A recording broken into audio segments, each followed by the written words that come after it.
people miss it, they can watch it later as well. So meanwhile, if we have any question from previous session, yesterday's session, feel free to comment, or you can unmute yourself and ask also. I hope the whole screen is visible to you, right? I hope the chat box and the participant box is not occupying the screen. You are able to see the whole screen? Yes, sir. Are you able to see the whole screen without any other box? Yes, yes. Okay, fine. So we can go ahead. So yesterday, doing a very brief recap of what we have done yesterday.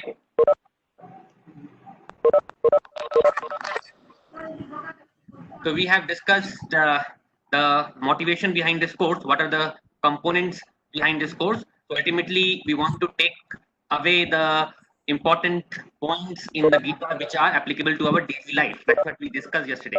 Uh, so all of us want to be happy. We want to have basically tolerance towards difficulties and hardships.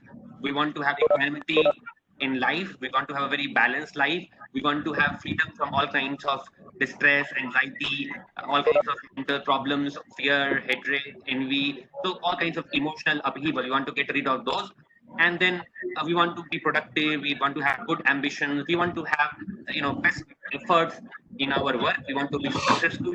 We want to do our work in the best possible way so that we get success. And then, we want to have good relationship with others. And all these things come by controlling ourselves. We should have good control on our body and mind. Then only we will have a happy life. If we don't have good control on our if we don't have good control on our body, we'll have a lot of problems, diseases, unease. If we don't have control on our mind will be distressed. A lot of anxiety will come, a lot of fear, unhappiness, a lot of stress will come under different circumstances. So we should have good control our body and mind. The body and mind should do the thing that we want to do. It should not basically agitate us, and we want to have positive contribution in our group, organization, society, country, etc. So this is the objective. And then we discussed the place of Gita in Vedic literature, uh, in the entire Vedic literature where the Gita fits in. So we talked about the Veda, we talked about the major sections of the Vedas, and saw that what position the Gita has. And so please, everybody, unmute yourself uh, unless you have to ask any question, because some noises are coming.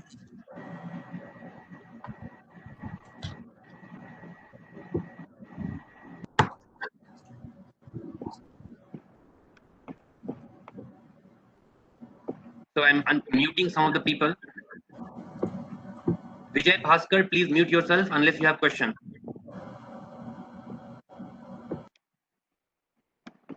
Okay, so yes, then we went ahead with the broad sections of the Vedas. We have the Karma Kand and the Gyan Kand, and we discussed that Gita is a part of the Gyan Kand where philosophy is discussed, the philosophy of life is discussed. So we discussed that Gita is one of the Prasthantrayis among Vedanta Sutra, the Upanishad, and the Gita. Gita is considered as the summary of the entire Vedanta, the entire Gyan Kand, and that is one of the most, I would say, complete, holistic, and reliable source of the philosophy of the Vedanta. That's why it so highly. So all the philosophers, all the theologians in India, all the spiritual leaders in India, they have such high regard and they give so much prominence to the Bhagavad Gita.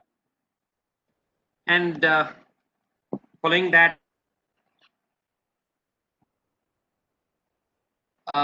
we looked into the major, segments of the Gita, like the two major components, the theological aspects and the application aspects. So we saw that there are some topics which are more theological in nature. That means nature of God, nature of creation, and our relationship with God and creation, nature, the nature itself. How is nature working? What is the role of divine in nature? What is our role in nature? The life and death principle, the recycle of the cycle of life, death, and rebirth, reincarnation. Those things are basically theological aspects. So that requires some kind of faith to understand it or accept it. So many things may not be exactly clear. It may not be very evident that these facts that are given, these statements, these slokas that are given, they are completely valid or not. We may have doubt, we may not have any tool, or we may not have any direct perception to understand or accept that, yeah, these are exactly true. So they are, of course, there are people who claim that through proper understanding, by going deeper and by experiencing these principles, one can realize these aspects also. But here our main focus is on application points. As we have discussed, we are going to deal with the major application points which relate to our life, whose main objective is to make our life happy, productive, and meaningful. So we are going to deal with all those application principles which are not having much theological aspect, which are readily acceptable, which are experiential. You can easily feel and you can connect with that. So it doesn't require a lot of faith component. So it is based on experience. It is based on direct perception and understanding. And then we discussed the two aspects, Dvayat and Advayat, that is dealing with the theological aspect. And we said that this Dvayat and Advayat principles, they are, they have different interpretation of the Gita, but the difference only comes for the theological aspect. It doesn't come so much for the practical and application aspects with which we are going to deal in with this course. So this is the summary of what we discussed yesterday. So today we are going to start with the topics, the applications that we have in the Gita. And to begin with, I have put this slide over here, which basically relates with the very first chapter of the Gita. The first chapter is called Arjuna Vishad Yoga. So in Sanskrit, the name of the chapter, each chapter of the Gita has a certain name. The first chapter is called Arjuna Vishad Yoga. That means the chapter where Arjuna's sorrow or Arjuna's dilemma, Arjuna's confusion, Arjuna's distress are discussed. Arjuna himself describes his problem. He himself describes his distress, his dilemma, his sorrow. So that is called Arjuna Vishad Yoga. Now every chapter is also is also having a word called yoga. So like second chapter is called Sankhya Yoga, third chapter is called Karma Yoga. Likewise, there are chapters on Bhakti Yoga, there is chapter on Atma Samyam Yoga. So every chapter is called a yoga, and that is because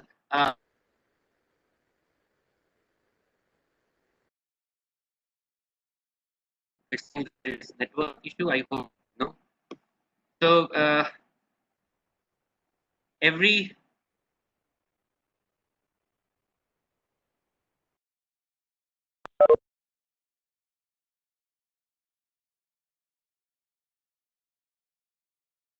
yoga is a technique to control our mind and body. So, for example, whatever yoga we learn on television shows or through yoga masters, they are teaching some techniques to control our body and also some meditation technique to control our mind. So it is some kind of technique, right? So whatever yoga is being taught by a lot of experts, they are basically teaching some techniques to control the body and mind. Likewise, here also, all these chapters are talking about a package of techniques which deal with a lot of problems that we may face in the life. So it gives us a package of techniques. So yoga doesn't mean that it is something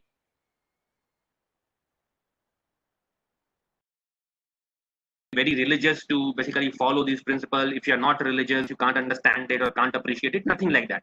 So it is basically just tools. So these are giving you very practical, pragmatic tools that we can easily apply under different circumstances, under different conditions.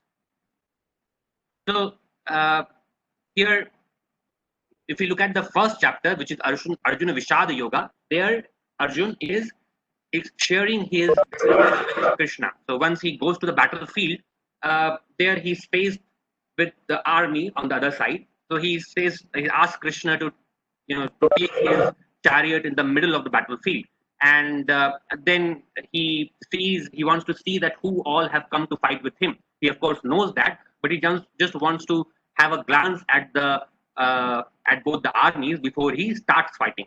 So he just requests Krishna, please take my chariot in the middle, and I want to see all those who have come to fight with me. So initially he's full of confidence and he is beaming with confidence and energy. He says, let me see who are those people who have come to fight with me.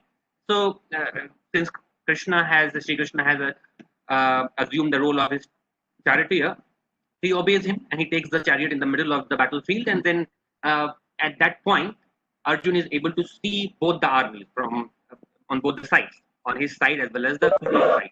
And he sees his grandfather Bhishma, he sees his teacher, he sees his kinsmen, his own cousins, his own brothers, his own basically children on his own side, his own nephews, so many relatives. All of these are relatives only. So in Mahabharata, all the different kingdoms that have come to fight, generally they have some relation or the other with different parties. So they are related to Pandavas, they are related to Kauravas. Maybe there has been some marriage relation, there has been some ancestral relation. So all these different dynasties and their leaders who have come to fight in Mahabharata, ultimately they have some kind of relation, and therefore he has to fight with his own relatives. And then basically he starts talking about his feelings at that point. He starts getting more and more disturbed by the emotions. So again, somebody is not muted and there is some echo coming. So please mute yourself unless you have questions. So I'll just check whether there is anybody not muted. Akshay, please mute yourself, Mr. Akshay. Mr. Akshay, please mute yourself in case you are not asking any question. So let me continue. So here, if we look at the situation of Arjuna, initially he's full of confidence, but finally when he looks at both the armies, he starts getting agitated. His emotions take over. So he sees his near one, dear ones, the ones whom he loved very much, like his grandfather, people who have taught him, like Kripacharya, Dronacharya, from whom he has got so much admiration. All of them are there to fight, and at the same time, they are all relatives whom he has to kill. So basically, he starts getting overwhelmed with emotions. So here I have listed all the negatives that Arjuna had to deal with, the negatives that were generated in his own mind and emotion, and also the negatives that he had to face from others. So looking at the negatives that he had faced from others first. So if you look at the right hand side, I have listed the negatives that he had faced from others, mainly the Kauravas, Duryodhan and his brothers, and rest of them on the left hand side, they are the negatives which are arising in his or his own mind, basically. So I have given them shapes of arrows. So just like we are pierced by arrow in a battlefield, if you're facing an enemy and the enemy charges arrow at you, shoots arrow at you, you get pierced with those arrows and you are no longer able to act. Likewise here, these arrows of distress, these arrows of negativities are piercing him in different ways. So some of the arrows, of course, he has already tolerated, already faced. Some of the arrows have already pierced him in the past. For example, the greed, hate, dishonor, the crime, conspiracy that he has faced from the Kauravas, they have already pierced him in the past. He is already suffering the pain of all those injustices, all those bad things which have been done to them. So they are definitely the external source. They have come from some external source, right? So Duryodhan is very egoistic and he's greedy about the kingdom. He doesn't want to give him his share, the rightful share. So he has a lot of hatred for him because you know the story of Mahabharata, right? So Duryodhan basically feels that he should be the rightful owner of the throne, whereas the Dharma says that no, he should not be. Rather, Yudhishthir should be and Pandavas should be. So the Kauravas, led by Duryodhan and Dhritarashtra also, they have a lot of hatred, hidden hatred for Pandavas, which they have shown, which they have exhibited in their action time to time. So we also face it, right? Many times when we are doing our work, when we are doing successful work in our professions, we also face sometimes hate. We also face politics. Some people may be trying to pull us down. There may be conspiracy against us. So we also face these things. So that's why Mahabharata, it is said that whatever is there in the Mahabharata, it is, whatever is there in this world, it is there in the Mahabharata, and whatever is not there in Mahabharata is not there in the world. Why it is said? Because it tries to basically give us a lot of examples of real life, whatever we have to face in real life. So all these things, this extreme of greed and hatred, this is of course the extreme here. Here people are ready to kill each other because of that. the Kauravas, for example, they have committed so many crimes against Pandavas. They have hatched so many conspiracies against Pandavas. So, for example, in the very beginning, when they were in their childhood, they tried to poison the Pandavas, especially Bhima. Likewise, there was Lakshmana conspiracy, where the Kauravas tried to burn the Pandavas alive in a palace made up of Laksha. Likewise, uh, there were this, the dice game was there. Draupadi was dishonored. All of them were sent to forest, and after that, also they were not given their due right. So there were a lot of conspiracies against them. Step by step, they were victim of hate. They were victim of crime. They were victim of conspiracies. So these are, of course, they may appear like extremes, but we may get the glances of these also many times in our life. So we may also see many news articles coming sometimes where people kill each other for trivial matter, for a property dispute, or for even small things. Having said some abusive words, the other person kills the enemy. So we face this kind of things in our daily life also. We may not always face the extreme, but the smaller versions, the more dilute versions always come to us in our everyday life. We may be talking to some person in our office or in our uh, circle. So externally we may behave very well, but internally that other person may have a lot of envy, lot of hate, lot of negative emotions for us. And likewise, many times we also become victim of similar things. We may also have negative emotions and the hatred, envy for others. So we have to always deal with this. Sometimes these negative things are coming from others. Sometimes these negative things are within us. So without even realizing that we are thinking something wrong, we may be thinking enviously about others. Oh, this person is doing so well. I mean, he's making so much money and he's getting so much fame. He's getting so much recognition, and therefore I am envious from within myself. I'm envious. Externally, I may be appreciating that person and saying good words for that person, but internally, in my heart, at the core, I'm envious and jealous. So it happens many times, right? So it's human nature. People call it, oh, it's human nature, but actually, it's not a good thing. It gives us a burning sensation. It disturbs us. It agitates us. Rather than inspiring us, rather than motivating us, these things always keep us burning from inside.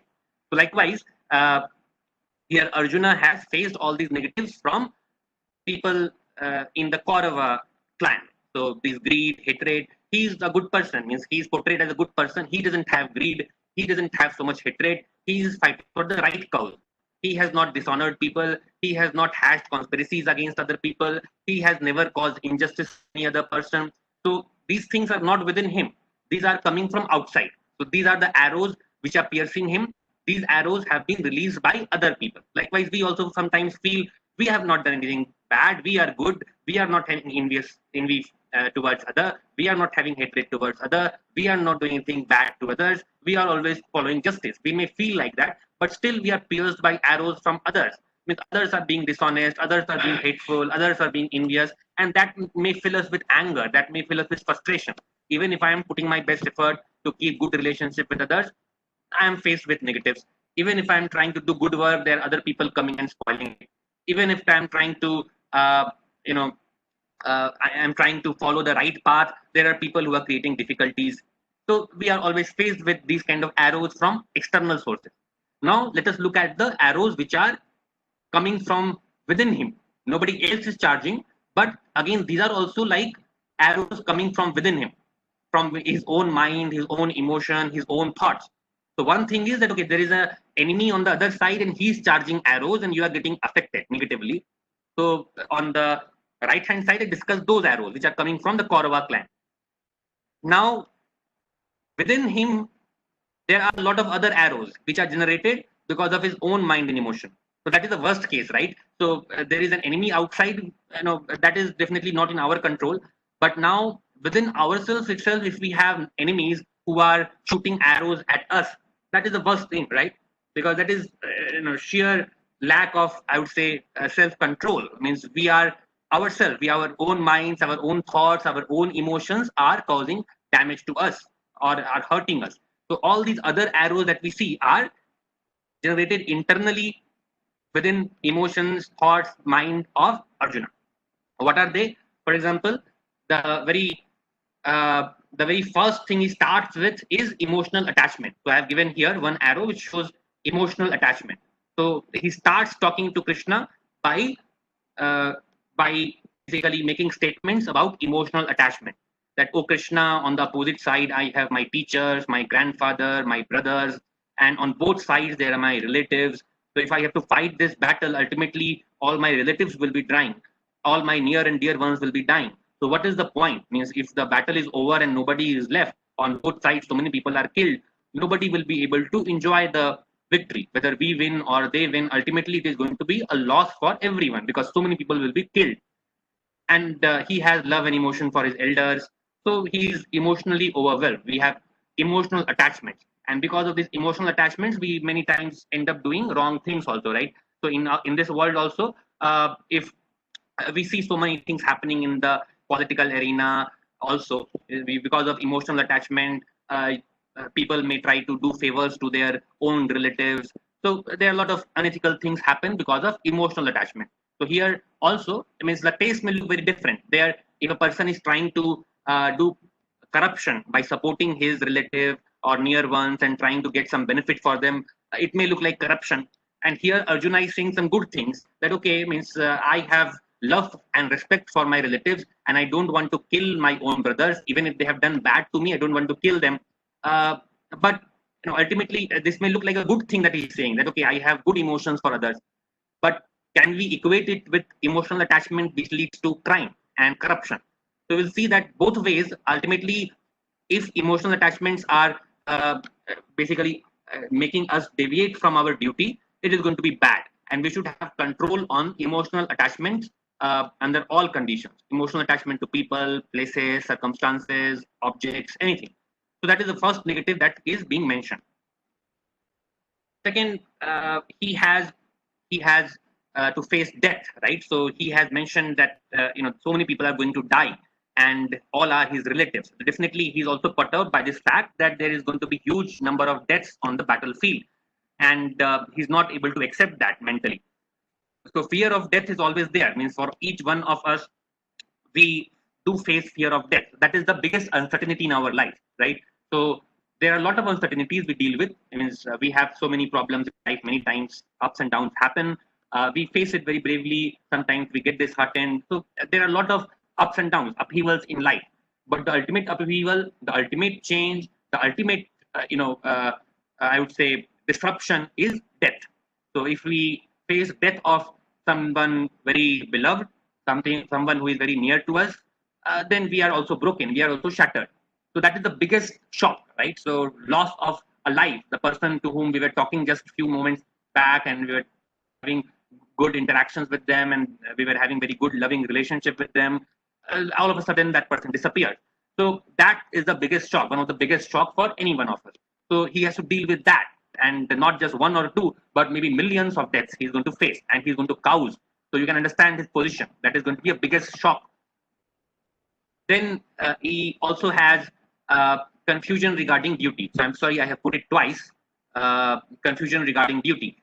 So confusion regarding duty, because he is confused between the right dharma and his relationship, his duty towards his basically relatives. What should be followed? Whether we should follow the attachment relations, our duty towards our relatives, or we should follow the dharma. So the right duty. What is the right duty over here? Should he be ready to kill his relatives to win the battle and get control of the kingdom? Is that a good thing to do? Or he should just surrender and say that, okay, I don't want any kingdom. It's okay. Kaurava has done bad things with me. They have done injustice with me. But if I fight this battle, even if I am capable, if I fight this battle, I will be causing so much destruction and death. There's so much loss of life and so much distress for everyone. So should I just surrender and have an agreement that, okay, you take everything, we should go to forest and we should just become monks, and we don't care about the kingdom. So at one point he says that to Krishna, that I don't know, Krishna, that what is good for me, whether winning this battle is good or losing this battle is good, whether killing others is good or getting killed by them is good. I feel like if the Kauravas were supposed to kill me unarmed, that would be best, because I'm not seeing what is the point in fighting this battle. So he goes to this extent. So this is suicidal, right? So he's talking about suicide.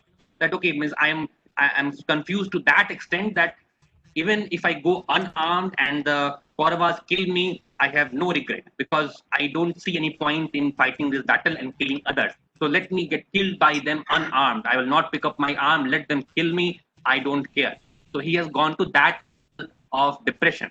So this is confusion regarding duty, right? So he is having a big confusion in his mind, in his heart, and there are a lot of very vivid verses which talk about his physical condition. He says that Krishna, my skin is burning and my heart is palpitating, and he's having all kinds of physical effects, right? So we can imagine ourselves when we are tensed, we are in some agony, we are having some anxiety within us, we are having some distress, some tension. How does it feel? Sometimes when some big shock happens to us, something very severe happens to us, some bad news comes or some shocking news comes, we feel all kinds of emotions, right? So we have a burning sensation. Sometimes our stomach feels like it's burning, heart and chest are throbbing like anything. We get so agitated, skin feels like we are on fire. So he is basically telling about his condition, exactly these conditions in his words. So uh, here, all these mental effects, his agitation of the mind is also now causing effects on his body. So he's losing control on his mind, he's losing control on his emotion, and ultimately these things reflect on the body also. If we start from a peaceful state, and now because of some external factors, we start getting irritation, anger, hatred, or any other negative emotions, right? So we see that initially it will start with the thought, it will start in the mind, and then gradually the effect will start showing on our body. The effect will start manifesting on our body. For example, if we start having some kind of anger in the beginning, we may start thinking about the person who has caused hurt to us, and that may start as an angry thought, and later it may turn into the body effects as well. We may feel like our heartbeat is going up, a lot of saliva is coming in the mouth, and we are having some burning sensation in our hands, and we are also having, we may end up speaking something nonsensical, we may start murmuring and uttering something nonsensical. So it starts from the mind, it starts from the thought, and finally the effects start manifesting on the body. Likewise, if somebody is having fear because of any problem coming in the life, person is very fearful at one point, then initially it starts with a thought. We start thinking about that problem, it worries us more, it makes us more and more afraid, scared from within, and then it starts showing the effect. We start feeling very weak, we start feeling very feeble in the body, as if there is some physical effect also coming up.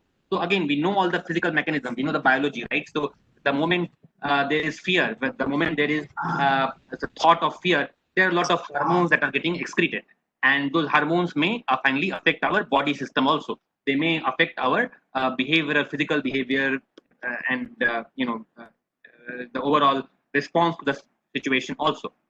So ultimately, there are hormones. Definitely, there are hormones which cause all these anxiety, these body effects, this palpitation, this throbbing, this unrestless, uh, this the difficulty in breathing, all kinds of burning sensation that we get in our chest, in our abdomen, in our skin. So all these things are caused by certain chemicals within the body. But ultimately, what is the starting point? The starting point is the thought. Starting point is the emotion. Starting point is the mind. The moment we start thinking about something, the moment we start putting our mind on something, and then we start getting engrossed by those emotions, by those negative thoughts, by those fear, by those emotions, and then these things start manifesting effect on the body, because ultimately the thoughts and the emotions, they are linked with the body processes, and all these hormones that start getting secreted, they finally have severe effect on our body. And if we prolong ourselves to these kind of thoughts for a long time, it can be very damaging in long run. It can cause mental problem as well as physical problem. So we know that very well. Today's biology knows all this. So that's what is happening to Arjuna over here. So initially he was full of confidence that let me go and see who all have come to fight with me. I will see their face. Who are they who dare to fight with me? He basically started with this statement. And then now he is down with fear, anxiety, emotions. So you can see the situation, such a drastic change in his attitude. And it all starts from the thought. The moment he sees others, all kinds of thoughts, emotions are coming, and then it is starting showing their effect on the body.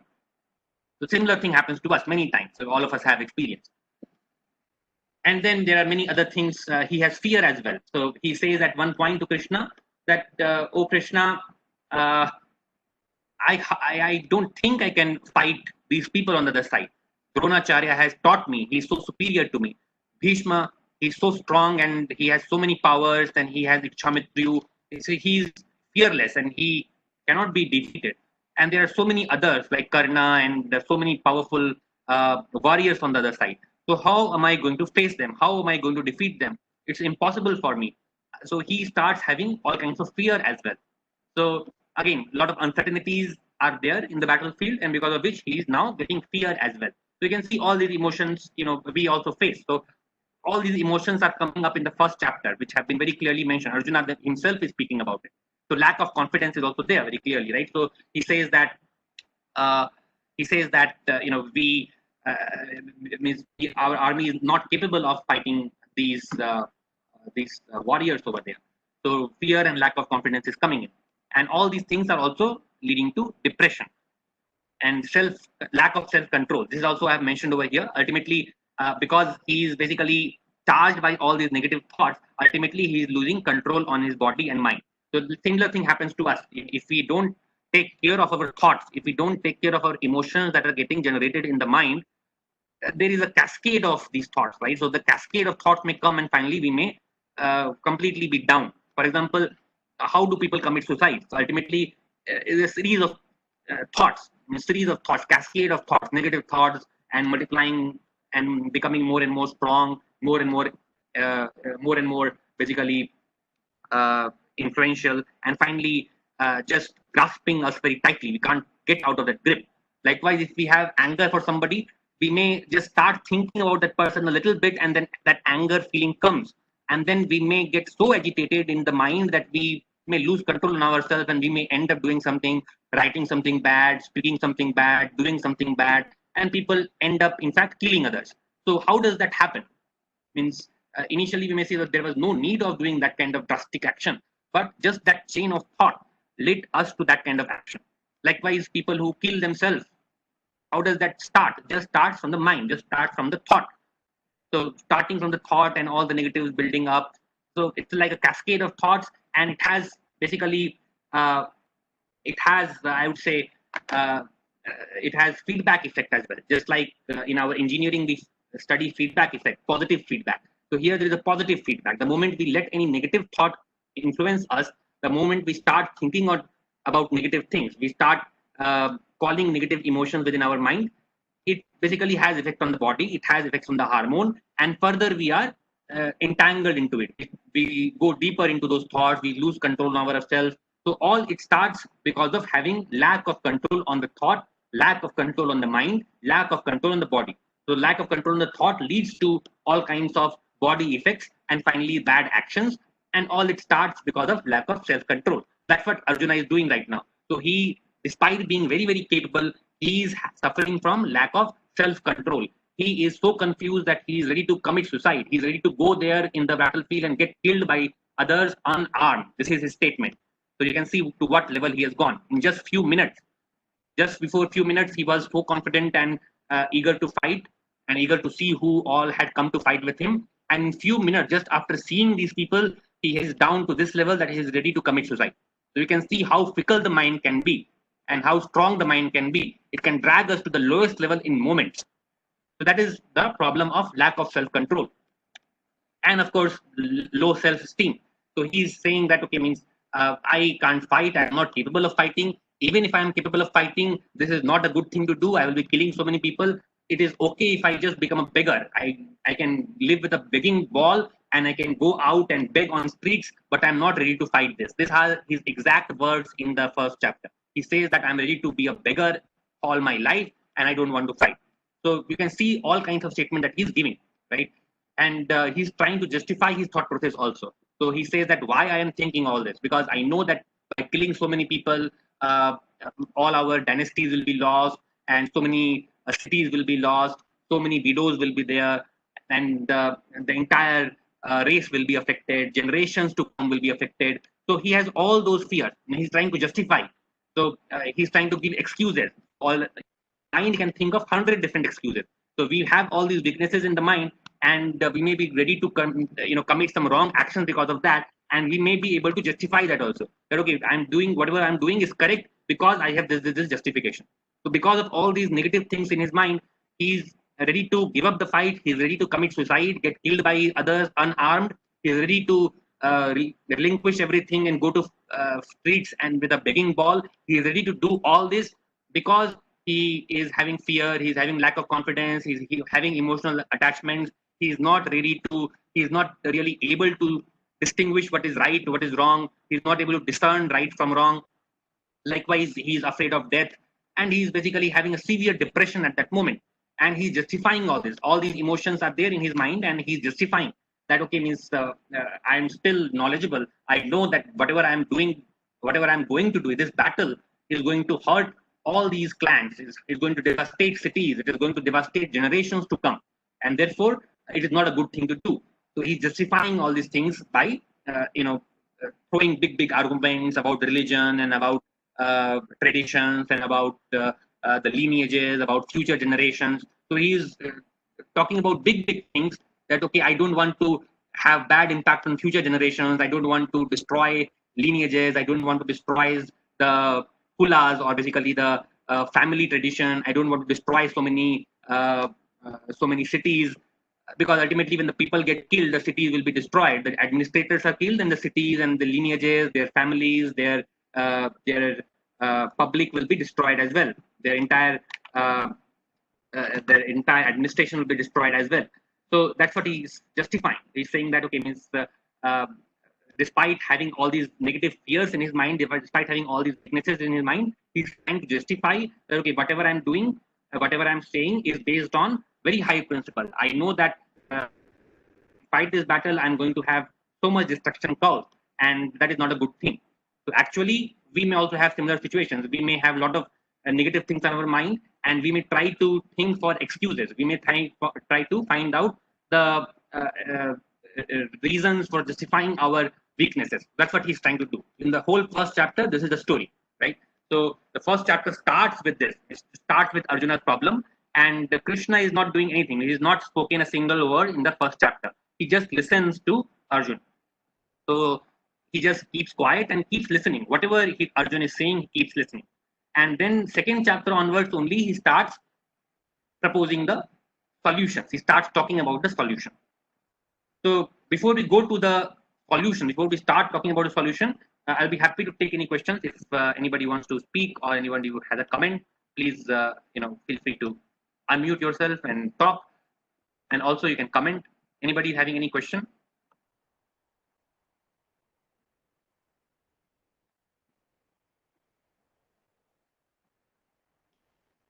Anybody having any question at this point?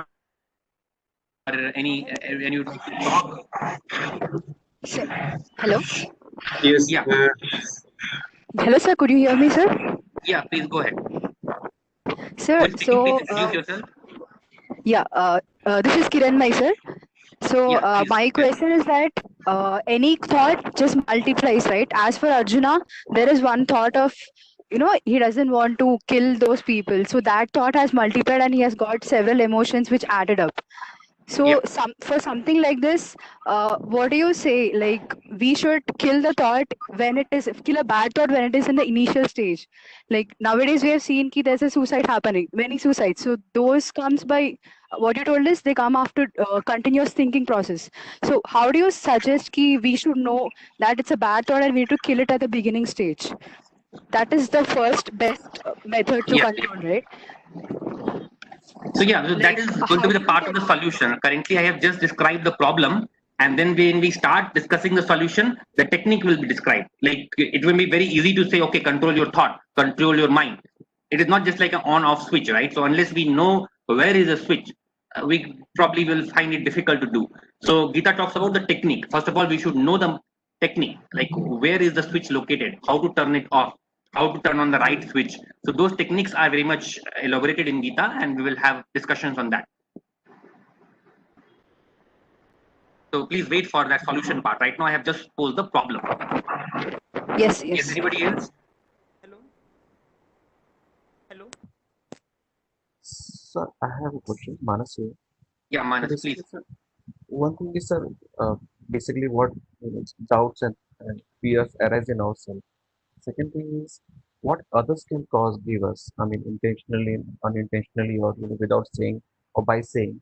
So, in the second part, are we going to deal with both of those things?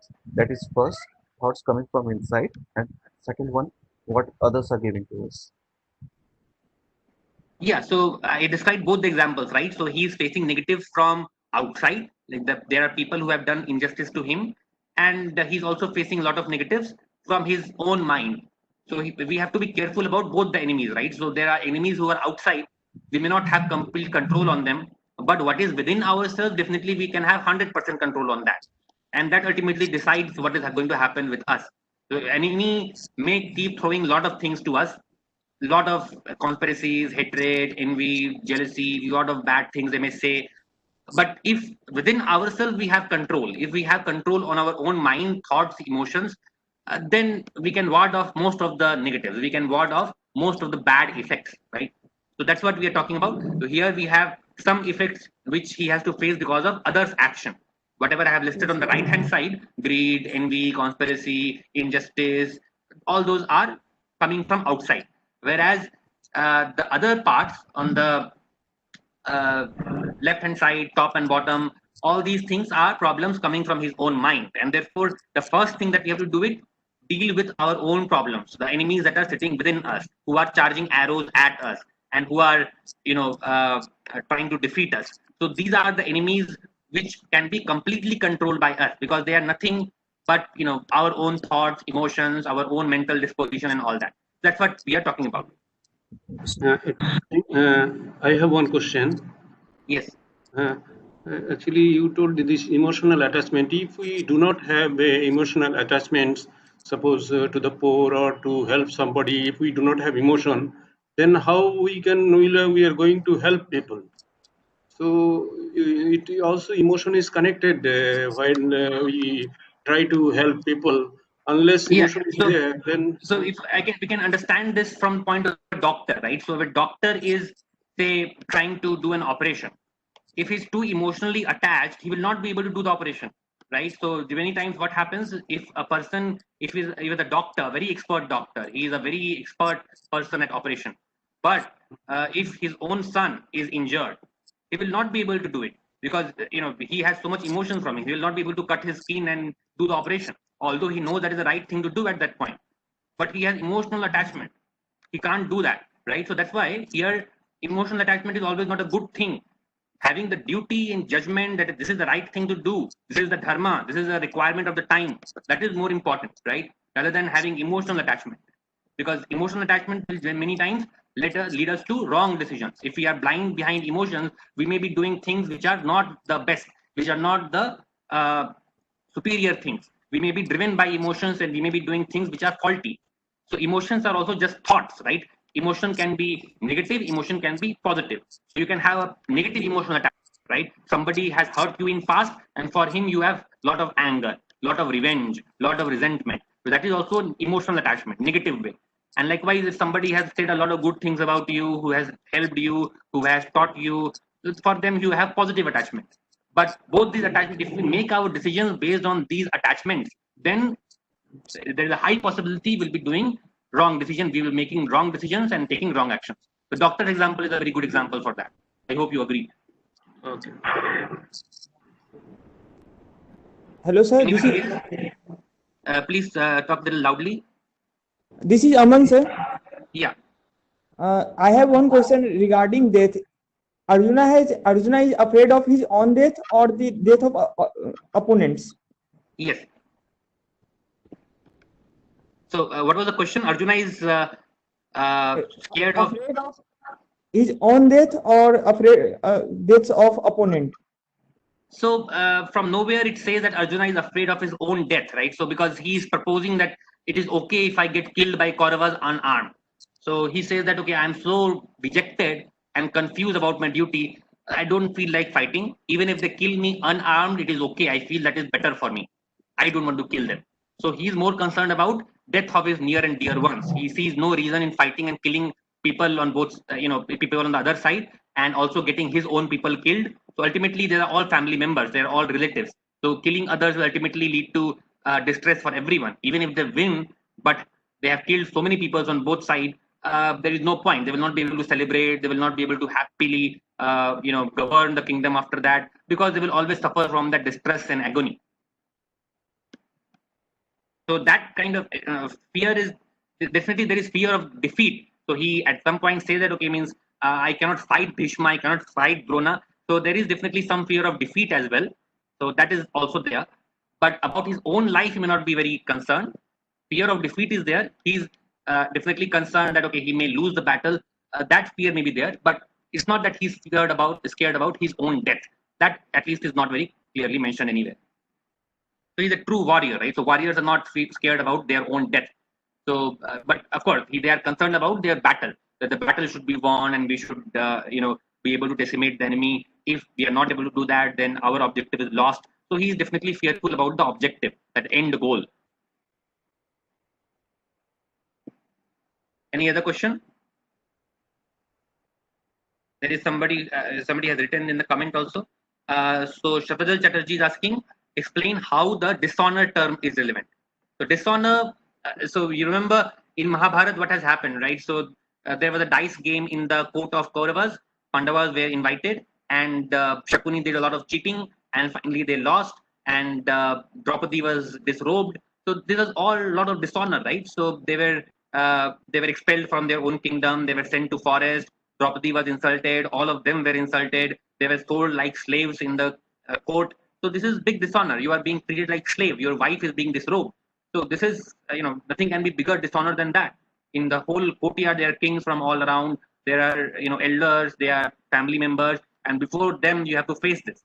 So what can be a bigger dishonor, right?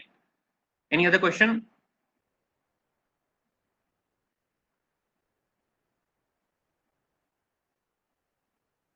Okay, so if we don't have any question, we can proceed further.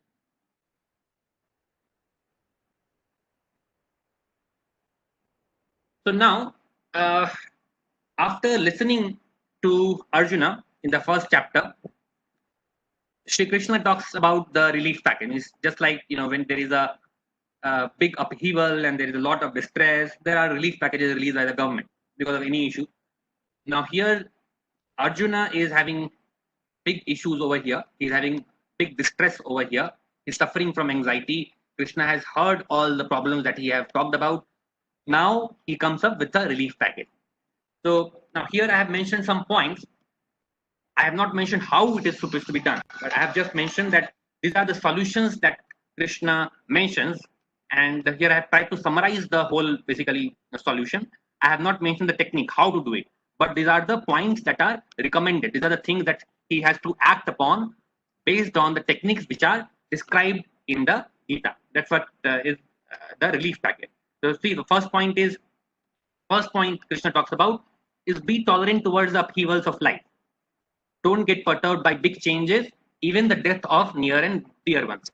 So first of all, the starting point of Arjuna's argument is that they are all near ones, dear ones, relatives, beloved ones, respected ones, and he has to kill them. Many lives will be lost, and therefore this is one of the biggest change in the life, right? So death of a near one, dear one is the biggest change or shock many times in our life. So he's saying that changes do come. We have to be tolerant towards those changes. How, it has not been said yet, but he's just instructing that be ready to accept changes, big changes in life, even if it is death of the closest relatives, closest friends, most beloved people. Be ready to tolerate that. Get so perturbed, so agitated, so illusion because of death. Likewise, there are many other problems. Death is the biggest problem. There is the biggest loss. This is the biggest change that may happen to us. But there may be other similar bigger problems also. Life is always full of changes. Life is always full of upheaval. So first of all, he says, hold on. Don't get agitated by big changes. Don't get perturbed, disturbed by big changes. You first of all need to tolerate those changes. So the opening verses is just like the seasons change. Just like there is summer season, then the winter season, and then there is rainy season. Likewise, in the life also, there are seasons. There are sometimes happiness, There's sometimes distress, there is sometimes positive change, negative change. It's from different sources. We may keep getting things from outside. Outside the world may keep throwing all kinds of changes from because of different reasons. But we have to be tolerant towards those changes. We need to understand that change is a part of life, and we should have enough courage and determination to accept those changes. Don't get too excited when the change is positive. Don't get too depressed or agitated when the change is negative. So that's the first instruction, that's the first basically principle that is stated over there. And of course, we will deal with the technique to do that. Right now, it is only the instruction, but then how to achieve that, we will definitely look into the technique also described. Then the second point I have mentioned.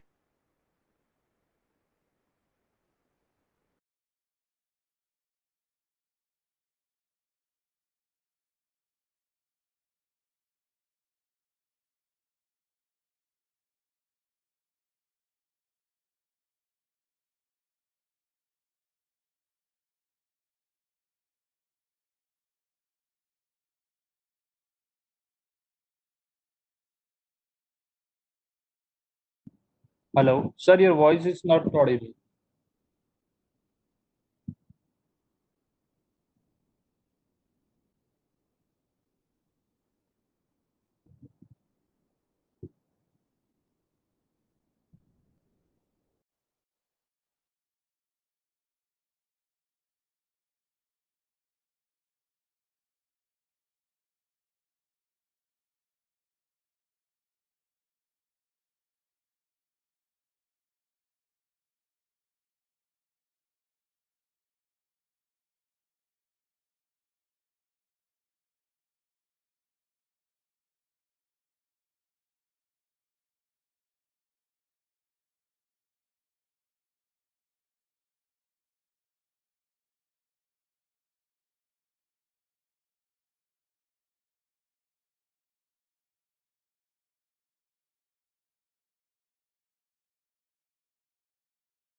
Hello, Professor Mrigank.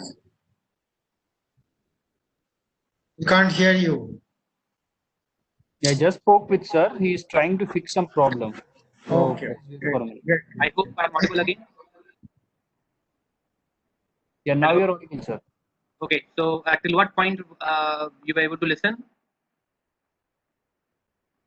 So I hope you saw this slide, and then I started talking about the changes part, end of the first line, first point. Okay, so the first point, at least you were able to listen, where I was talking about the changes, the upheavals in the life, and we should be ready to tolerate. So that is the first point. And second point is about establishing equanimity by controlling the mind, thoughts, and emotion. So just like in Arjuna's case, we saw that how important the thoughts are. Starting from a single thought, we may have a cascade of thoughts, and they may overwhelm us very easily, right? So we need to basically control the thoughts, and the thoughts are in the mind. So ultimately, mind is nothing else but a conglomeration of thoughts, many thoughts. If we just sit quietly, and if you have not practiced control of mind, if we just sit quietly alone without any person around us, we will see that the mind has 100 different thoughts. Means it will go to some positive thoughts in one, next moment it may go to some negative thoughts, in other moment it will have some very good emotions, very loving emotions, it will be reflecting on some good memory. Just the next moment it will start, it will start brooding on some problems, on some negative memory, or some bad experiences, and we may start getting all kinds of negative thoughts, negative emotions, anger, hatred, envy, and so many other things. So we can see that if we don't practice control on the thoughts, it can have a cascading effect, and it can take us to the lowest level. It can take us to the deepest state of depression. It can take us to the deepest level of anxiety, and we can completely turn very I would say, restless and agitated, which is ultimately harmful for us. If we are in that state, if we are so disturbed, if we are so agitated, if we are not balanced, then ultimately it will lead to destruction. Whatever we do, it will not be done properly, and it will only lead to loss. So that's why the first thing is be established in equanimity. This concept of equanimity is very, very important in Gita. All throughout, it is mentioned many, many times, many, many verses that we have to be established in equanimity.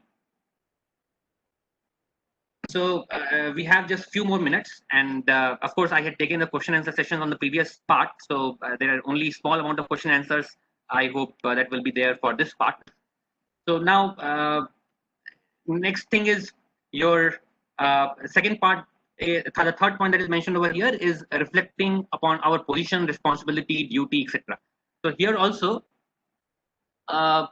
Krishna says in very practical terms that okay, means you are such a great warrior, you have such a good fame, and it is your responsibility to fight for the right cause, and you should not shun away from your responsibility.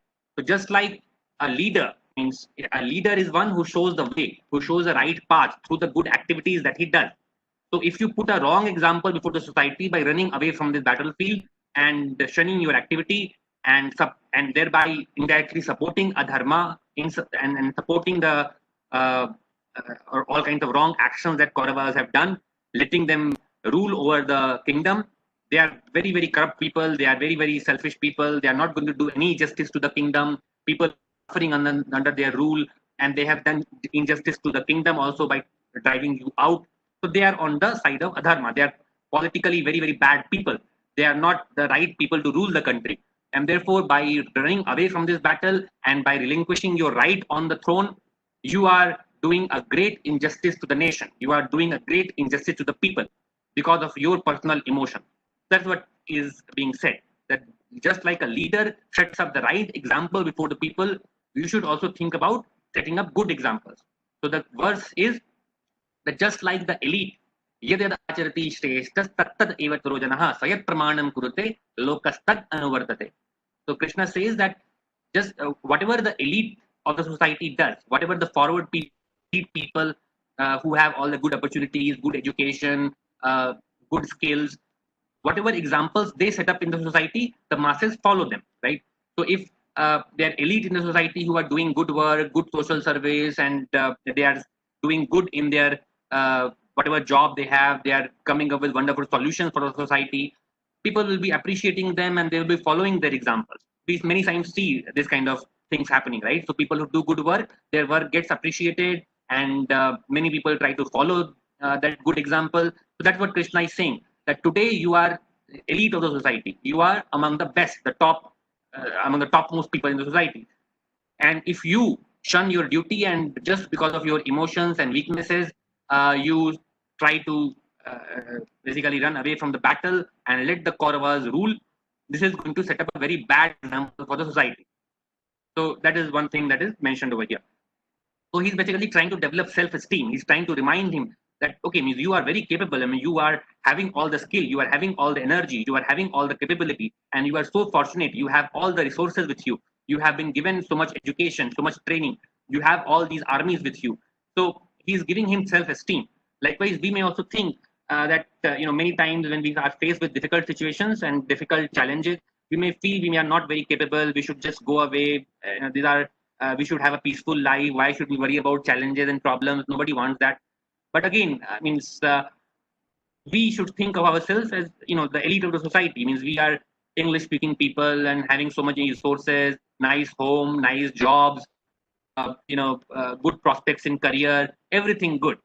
And probably we are among the top 1% of the society, or maybe smaller fraction if you talk about India especially. So given the privileges that we have, definitely we should understand what is our responsibility. Our responsibility should not be just to gratify ourselves. Our responsibility should not be just to gratify our emotions and body and keep entangled in that. Rather than that, we should think of doing our duty so that we can set up good examples for people. That's what Krishna is saying. That your emotions, your thoughts, your weaknesses, your anxiety doesn't matter so much. Means if you follow them, you will not be able to set up right example before the society. So overcome those fears, overcome those anxieties, overcome those stress, and recognize that you are so fortunate, you are so gifted, you have all the resources, and you have so much support. So therefore, you should utilize all these good things with you and do your best that you can. So he's trying to develop self-esteem within himself and reminding him of his duty and capability, etc. This is another point. Then again, to realize what is duty, you need the right knowledge. So that's what I have mentioned in the fourth point. You need to cultivate the right knowledge. What is right action? What is wrong action? What is dharma? What is adharma? So that knowledge has to be cultivated, and that's what Krishna is also mentioning over there. So unless we have the right knowledge, unless we have the right understanding, we will not be able to basically decide what is right and wrong. That's why Arjuna is also saying that he's confused about his duty.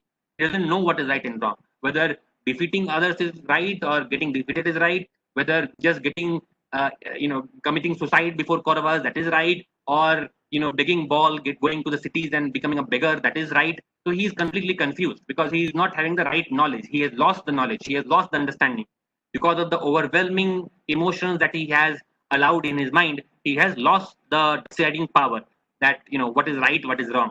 So that's why having the right knowledge and always being conscious of that knowledge, always reflecting on knowledge, that is important.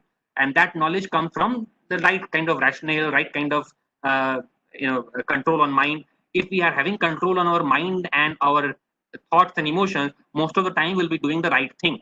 So the right knowledge comes from self-control as well. So if we have proper control on ourselves, then only we can execute the right knowledge. Then only we can put the right knowledge to action.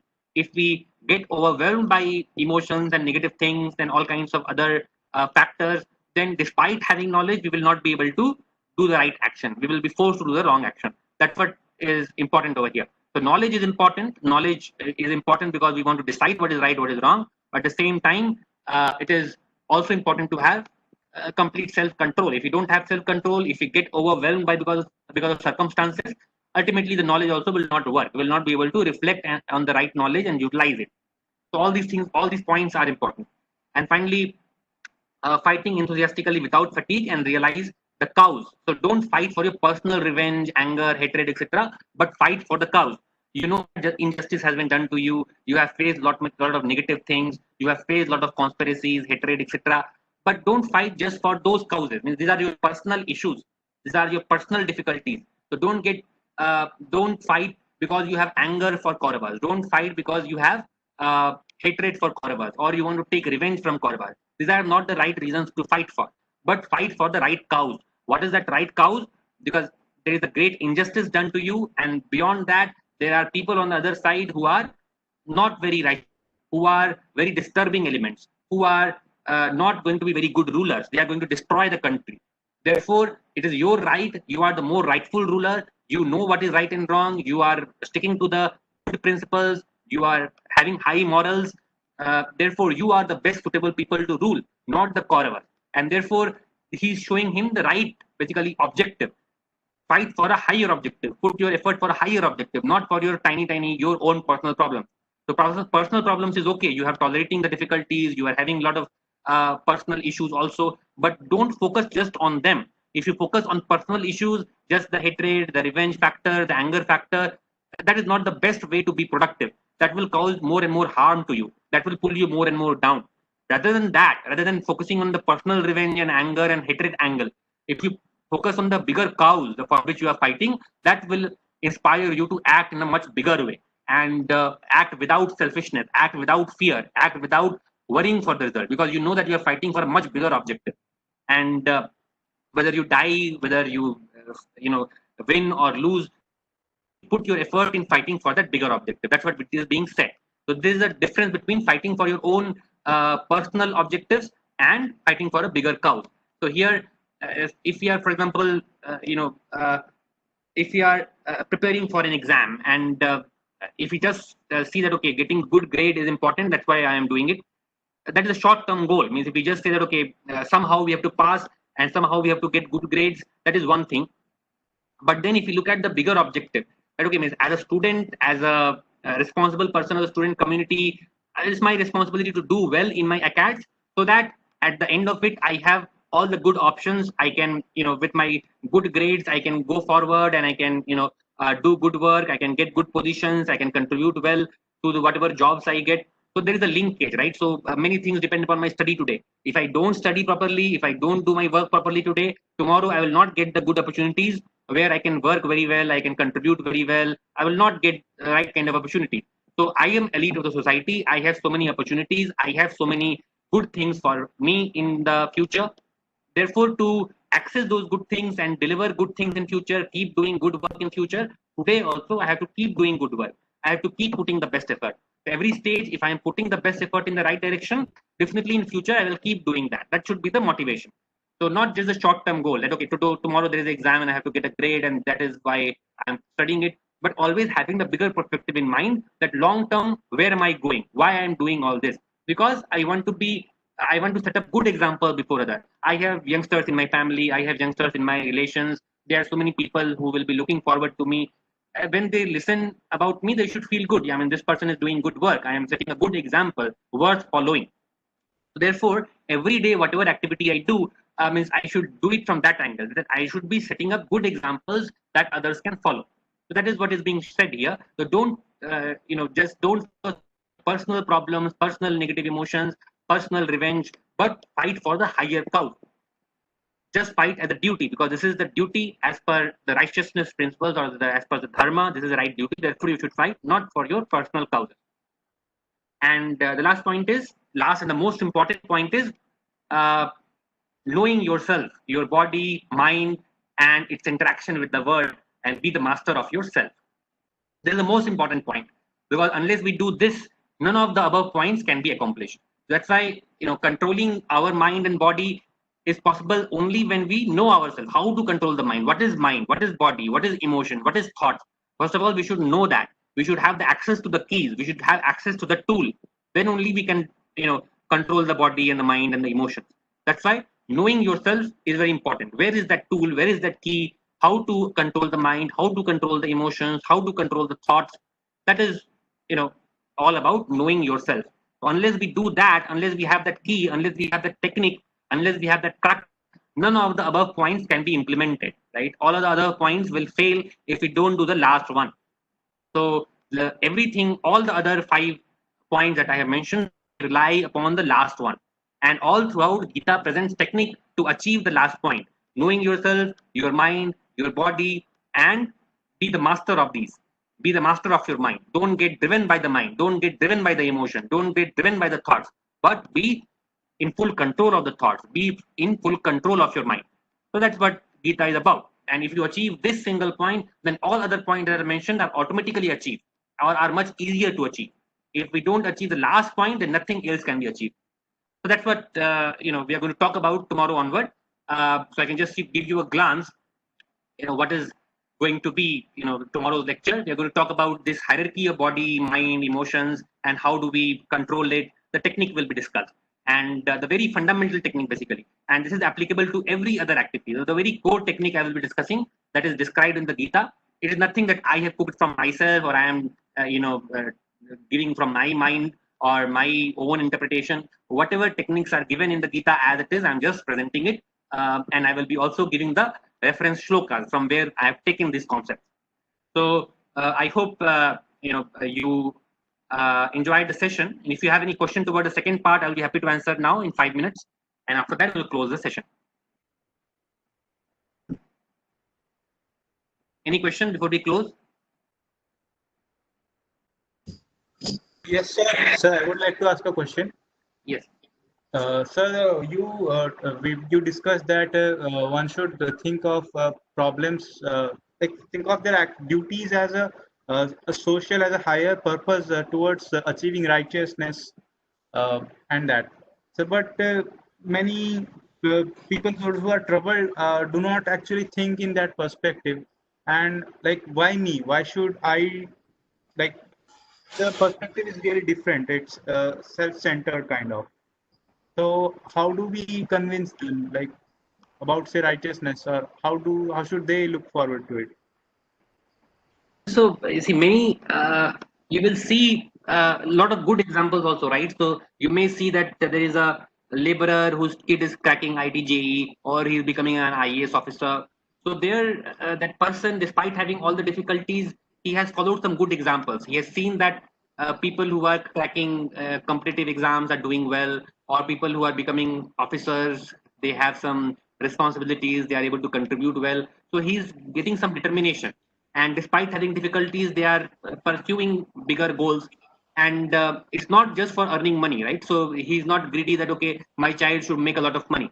He's just, he's just saying that I should study, I should, whatever resources, minimum resources I have, I should utilize them and try to get to a position where I can contribute, where I can set up good examples, where people, I win the love and respect of people.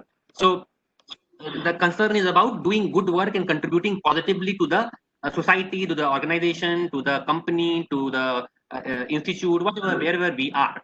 So whatever mission we have, as long as we know that this is the right mission, maybe working for a company, right? So, for example, I have electronics background, and I teach students who get jobs in many companies like Intel, IBM, Analog Devices, Texas Instrument, Qualcomm, Broadcom. These are all electronic companies. Now, these companies, they have groups which are fabricating chips, electronic devices, which are going into so many gadgets all around the world. So they have. I am working in this group and I am developing a chip, and that chip is a product of so many cell phones being used by so many people.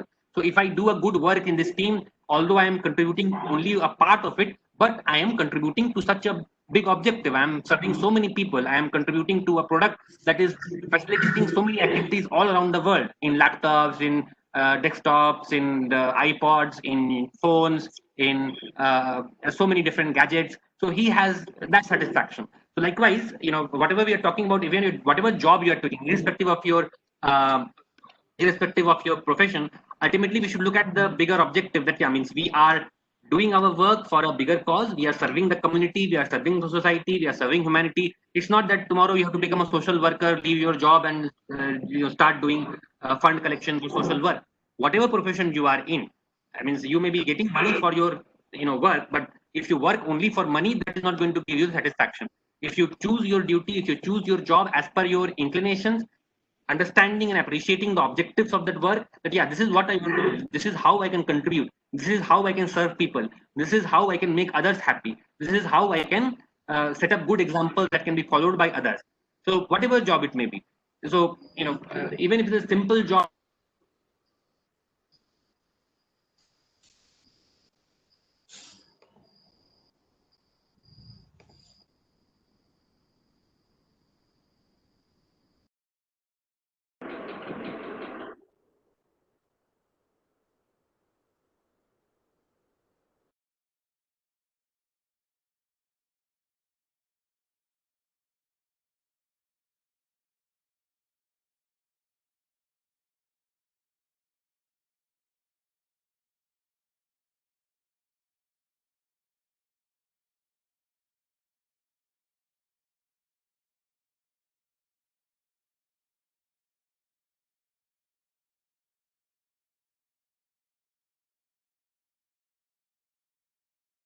Hello, am I able? You are able to hear me?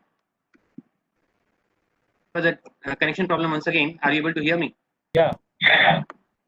Okay, so I hope you could get the explanation that I gave for the last question. Yes, sir. Yes, sir. Any other question before we close today's session? Any other question?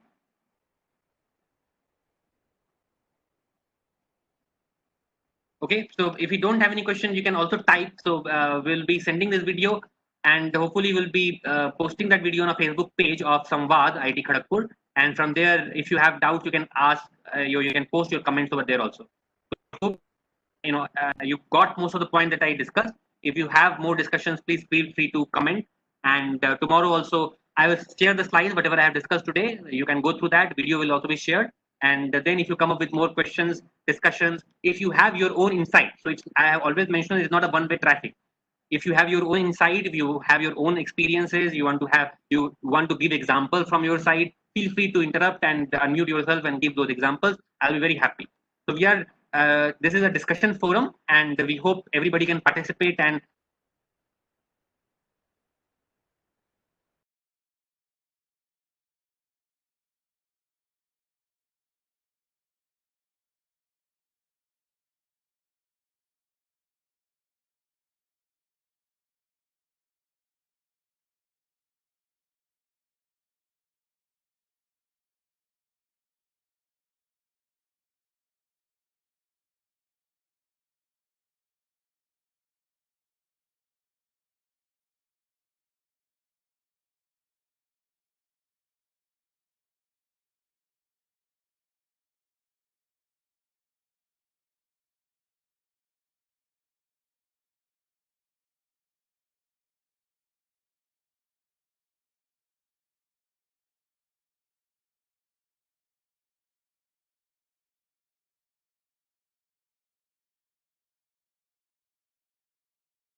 Uh,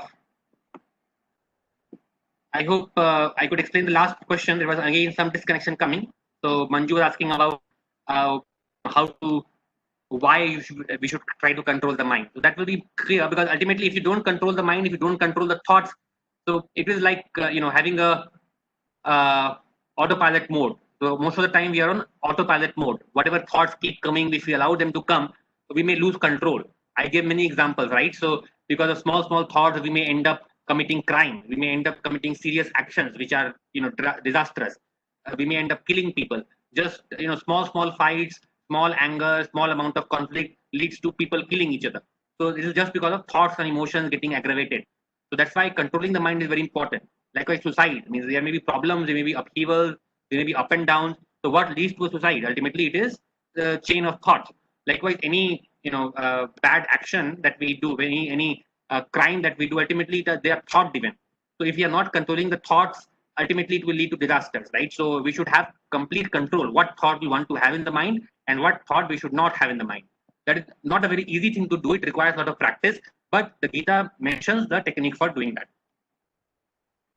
Any other question before we close? All right. So I hope you enjoyed the session. Then another question from Ayan Chandra is, how do we fight enthusiastically without submitting to fatigue and boredom? Because we often get bored, and fatigue comes in different ways: body, mind, and consciousness. So again, means suppose you had control on the body and the mind. So the boredom comes in the mind, right? So mind says, oh, this activity is so dull and boring. I should go and enjoy. I should go and watch a movie rather than doing this work. So all these thoughts that movie is enjoyable and this work is not enjoyable. Movie is fun. This work is boredom. Movie is exciting. This work is so dull. All these things, where are they coming from? They're coming from the mind. All these suggestions, this judgment is coming from the mind. Despite knowing that, okay, when doing good work is important and it is going to lead to good results and maybe good outcomes which can benefit a lot of people, it's all in the mind that is making us feel that something is good, something is bad.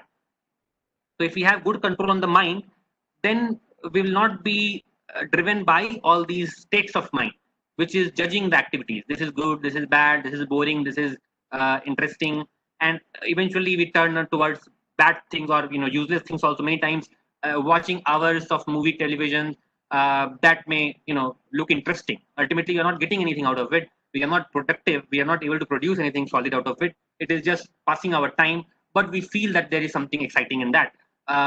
It is entertainment. It is entertaining our mind. There is no problem. But if we get too engrossed in that and we say that that is the biggest thing, that is the only happiness, and doing our real work, our real job is boring, then our life is pain, right? So because most of the time we have to work. Majority of our waking hours, we have to work. Majority. So even if you're working 8 hours of the day, you are awake for maybe 18 hours. Out of your awake hours, 8 to 10 hours is going in work. Majority of our awake hours, wakeful hours, are going in work. So if we feel that the work itself is boring, then majority of our life is boring, right? We don't want that. We want to have a meaning, to have some excitement in the work. We want to have ambition in the work. We want to have enthusiasm in the work, and that will happen if we have the right kind of objective behind the work. We know that this is having a deeper objective. I want to proceed further. I want to serve my client. I want to serve my company. I want to basically put my best effort so that I can progress in my life. I want to take a higher aims. I want to fulfill my duties very well so that people recognize me and I proceed further. I want to just put my best effort. I may not get recognition. I may get recognition. Doesn't matter. But my satisfaction depends upon the work that I do. I should at least do whatever duty I am assigned. So that way, we will see that, okay, what does enthusiasm mean? There is a lot of discussion upon enthusiasm. How to get the right kind of enthusiasm, that is important. And again, this boils down to the thought process and the mind. If the mind is not controlled, it will trick us into thinking that, okay, watching cricket game or football game is fun. Means two teams are fighting and one is winning, another one is losing. India is winning or Pakistan is winning. We may have a lot of ego associated. Oh, India won and we are so happy, excited. But 10 minutes later, what do we get out of it? That is all in the mind, right? So we have ego and emotions for the country. We get a little bit of excitement, but eventually what happened? Nothing. So So that's why entertainment is good. I'm not saying you should not have entertainment, but getting too much attached to all the entertainment sources and just following the dictates of the mind, that watching movie is good, watching game is good, going out and enjoying on the beach is good, and but my work is boring. So that thing is built. It is basically integrated in the thought process. So the only thing is, if we have good control on the mind, then we will not be influenced by these processes, and then we will be more driven by the duty, the sense of duty, and the sense of right and wrong. Whether we have a short life, 70 years, 80 years, 90 years, maybe, and within that short life, we need to make the best use. We want to be happy every moment. We want to sustain our life. We want to make enough money so that we can sustain our life, and at the same time, we should be able to fulfill our duties in the best possible way and deal with all other circumstances very well. So, and also be able to contribute very well to whatever front we are acting at. We may be working in some society also. We may be working in our own surroundings. We may be working for organizations. So wherever we are, we want to be happy. We want to be good contributors, set up good examples for people around us, for juniors around us. So we want to be happy. That's all. So happiness will come through proper control on mind. If we have right control on mind, then we will not be driven by instincts and emotions and thoughts. We will be driven by sense of duty, sense of responsibility, sense of higher cause, sense of contribution. So that should be the driving factor. That's what we are trying to mention. So again, so HP, I'm not sure who is HP. So HP is saying that there are states where we don't feel like doing anything.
So I hope there is small interruption coming, but what I was trying to explain is the question that we have. I was taking an example that a student who may be too distracted because of many other activities, he may see his friends watching movies and some friends, playing online games, some other friends doing other activities. So he may say that, okay, those are real enjoyable things, and my studies are not really enjoyable. These are not really fun. These are the most boring thing. But then again, if he has control on the mind, then he will be able to see that ultimately, when I'm playing a game, what is enjoyable in that game? I'm fighting with an imaginary person over there. I'm having some victory. I'm having some momentary thrill. But ultimately, what is happening? Is there any productive outcome? Nothing. Zero. So it is just a momentary sensation in the mind and the thought and the emotion, some temporary excitement that we get. So if we have that degree of control, if we know what is going on in the mind is just tricking us, right? So if it is just giving us some sensation of temporary excitement and pleasure, which is actually not doing anything productive, then we will, of course, decide, oh, this game is not something very, very exciting. This is just something, some entertainment thing which is okay for some time, but getting infatuated by that is not not a good thing, because ultimately it is not yielding anything. It is zero, big zero. It is just giving us the momentary thrill, some momentary excitement, maybe some hormonal excretion in few moments, and that's all. After that, it is gone. Next moment, it is gone. It is zero. So that's why means if we have the right mindset, if we have control on the mind, and if we see what the mind is doing, what kind of influences the mind is getting affected by, then we have better control. Then we can decide what exactly is the right and good thing to do right now, and what is wasteful, what is really boring and waste of time and energy. So that way we can decide. So this is example where I'm giving from the student's perspective, where if a student has a better control on the mind, then he or she will be able to basically use his intelligence to decide that this is the right thing to do right now. I have an exam coming. Let us not get distracted by other things. Right now, I have to focus on the exam and get good grades because it is important for me to get good service after I graduate. And that will enable me to do good work after I graduate. I want to get the good opportunities so that I can contribute well to the society by joining good firm, by joining good companies, by doing good work. So that should be the objective. I know that today, if I waste my time in doing unnecessary things, then I will lose all those objectives. And then I will probably not get so many opportunities. So every stage, even if I am entered into the company, I'm working professional, there also, if I utilize my time very well, if I am having full control on the mind, then I will not make all these judgments that my work is boring and watching TV is interesting. So that is all dependent upon the control on thoughts and mind, right? So we will discuss about all these details. Any other question?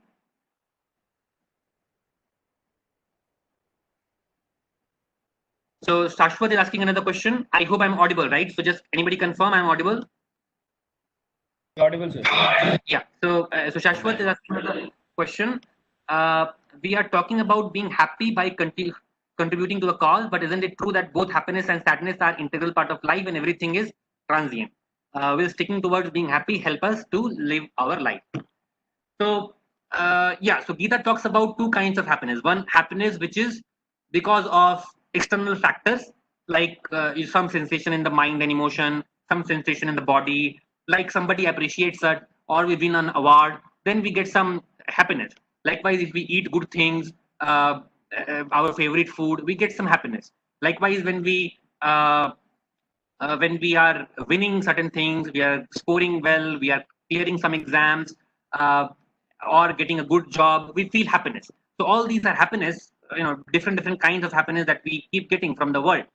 And then these are coming from external sources.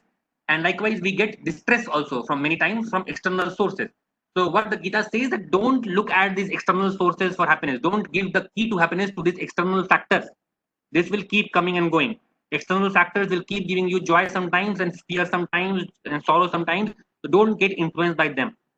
So there is a more, I would say, permanent and everlasting source of happiness that Gita talks about. So we'll talk about this concept of happiness. What is that real happiness? So if we are seeking happiness through just body and mind, right? When we are talking about all these examples, ultimately, where is the happiness we are seeking? In body and mind.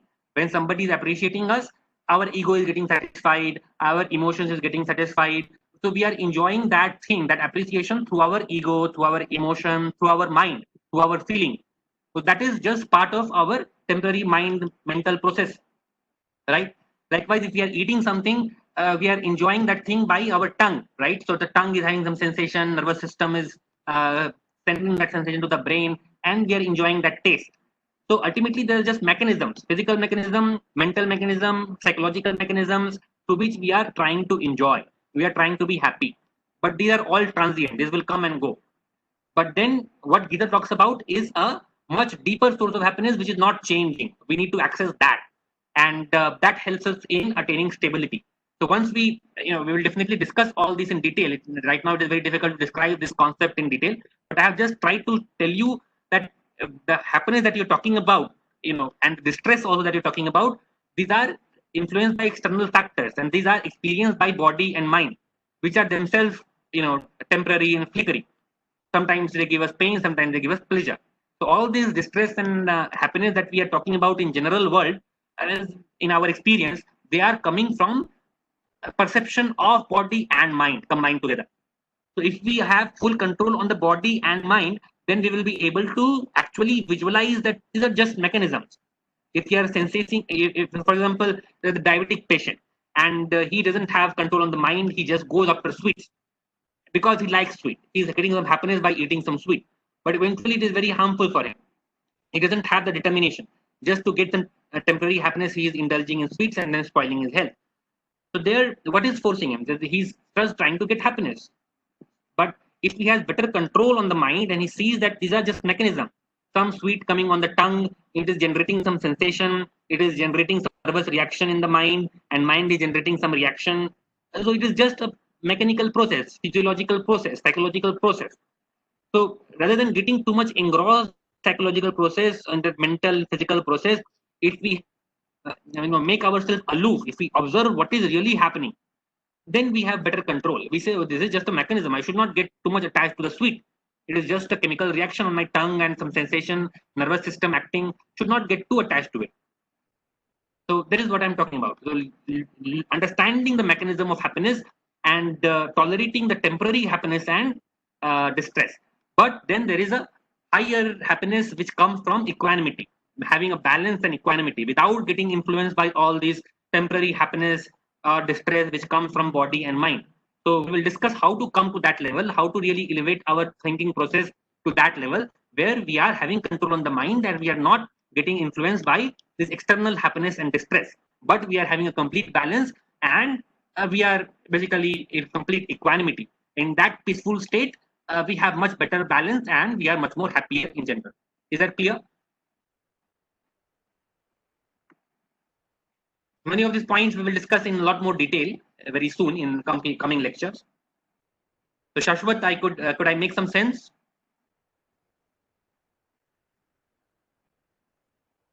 Any other question? So a lot of good questions. That's why I was supposed to finish by 7:30, but there are so many good questions that I am still continuing.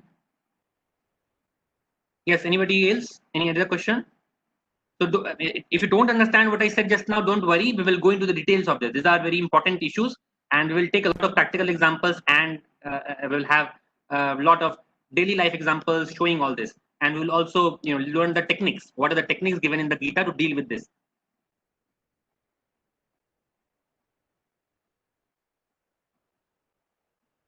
Yeah, love and relations will also come into picture. Definitely means this is another topic. We will have one full lecture on this. Don't worry. Any other question? All right. So let us close today's session. Please fill out the form. So we will give a feedback form also. We will keep it very brief so that you don't have to write a lot of things, but at least just the feedback regarding the session. It will be good to understand what is going on. Whether things are clear or not, what we should improve upon, all those things will be clear if you give us feedback. So please fill up the feedback form and let us know about the session. So thank you a lot, and let us connect tomorrow again for the session. We will try to try to keep the same time, and I will send an email confirming the timing slot and the link and also the feedback form along with today's videos and the slide. Thanks everyone.